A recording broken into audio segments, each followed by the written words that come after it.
Marakte a ongkho har min nem turin bia fun ba nukte be zai karela sapne dum lo chai thar di o moi ge la ru sun zam a fan chia chia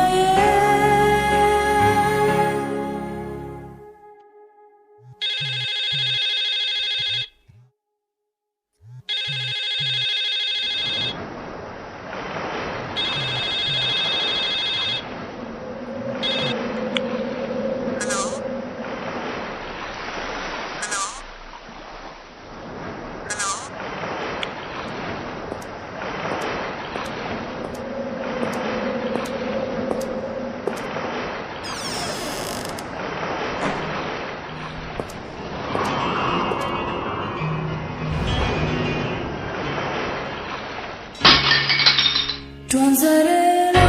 harne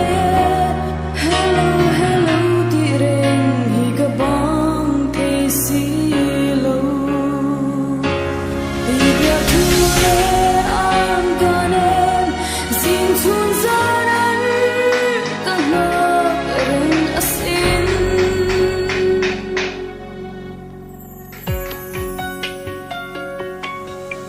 Du tule kesam chire